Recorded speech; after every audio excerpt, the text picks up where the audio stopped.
केंद्र सरकार पर बरसी कांग्रेस महासचिव प्रियंका गांधी। वैक्सीन की कमी के लिए ठोस रणनीति नहीं बनाने का लगाया आरोप। राष्ट्रपति, प्रधानमंत्री सहित देश के नेताओं ने दी रामनवमी की शुभकामनाएं। कोरोना गाइडलाइंस का पालन करने का किया आह्वान। मुख्यमंत्री अशोक गहलोत ने की कोरोना के हालातों की समीक्षा। कहा, सरकार प्रदेश में चलाएगी नो मास्क नो मूवमेंट अभियान। राजस्थान में कोरोना संकट के बीच ऑक्सीजन की कमी। अकेले जयपुर में रोजाना 2000 ऑक्सीजन सिलेंडर की जरूरत। देश में चरमरा रही स्वास्थ्य व्यवस्था को लेकर कांग्रेस ने केंद्र सरकार पर निशाना साधा है। कांग्रेस महासचिव प्रियंका गांधी ने कहा कि जनवरी फरवरी में 6 करोड़ टीके को निर्यात करने की क्या जरूरत है। उस वक्त तो सिर्फ 3 से 4 करोड़ लोगों का वैक्सीनेशन हुआ था। आखिर भारतीयों को प्राथमिकता क्यों नहीं दी गई। प्रियंका ने सरकार पर वैक्सीन की कमी के लिए ठोस रणनीति नहीं होने का आरोप लगाया। उन्होंने कहा कि रेमडेसिविर इंजेक्शन की कमी क्यों की गई। प्रियंका ने मोदी सरकार से सवाल किया कि दुनिया में ऑक्सीजन उत्पादन करने में भारत सबसे ऊपर है, फिर भी यहां पर ऑक्सीजन की कमी हो जा रही है। प्रियंका गांधी ने कहा कि देश इस समय महामारी से जूझ रहा है, ये राजनीति करने का वक्त नहीं है। पूर्व प्रधानमंत्री मनमोहन सिंह ने पीएम को जो सुझाव दिया है उस पर काम करने की जरूरत है। रामनवमी पर राष्ट्रपति रामनाथ कोविंद और प्रधानमंत्री नरेंद्र मोदी ने देशवासियों को शुभकामनाएं दी। इस दौरान पीएम मोदी ने देशवासियों से कोरोना से बचाव के सभी उपायों का पालन करने का आह्वान किया। साथ ही दवाई भी कड़ाई भी के मंत्र को याद रखने के लिए भी कहा। इसके अलावा सिविल सेवा दिवस पर देश भर के प्रशासनिक अधिकारियों को शुभकामनाएं दी। इसके साथ ही मुख्यमंत्री अशोक गहलोत ने भी देशवासियों को रामनवमी की शुभकामनाएं दी।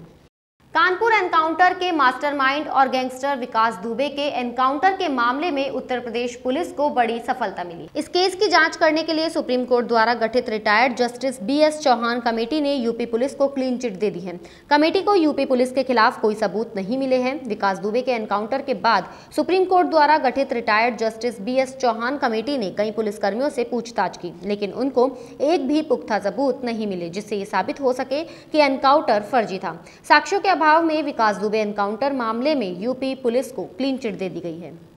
चुनाव आयोग के ईद के दिन मतदान कराने के फैसले के बाद टीएमसी, कांग्रेस और लेफ्ट पार्टियों ने सवाल उठाए हैं। चुनावी पैनल पर मुस्लिमों के खिलाफ पक्षपाती होने का आरोप लगाया है। विपक्षी पार्टियों के आरोप पर भाजपा ने पलटवार किया और कहा कि बिहू और चिथिरई के दिन भी मतदान हुए थे। पश्चिम बंगाल में मस्जिद समिति की सबसे बड़ी संस्था बंगाल इमाम एसोसिएशन ने चुनाव आयोग से अपील की कि वो शमशेरगंज विधानसभा सीट पर ईद के कम से कम 3 दिन बाद मतदान की तारीख रखें।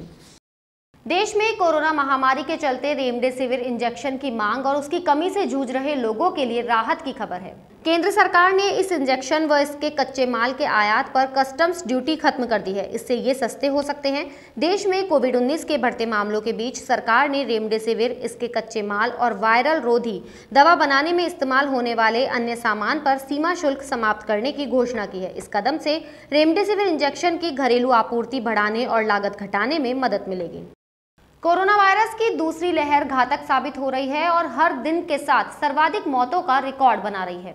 पिछले 24 घंटे के दौरान 2,94,115 नए संक्रमित मिले। ये भी देश में एक दिन में मिले संक्रमितों की सर्वाधिक संख्या है।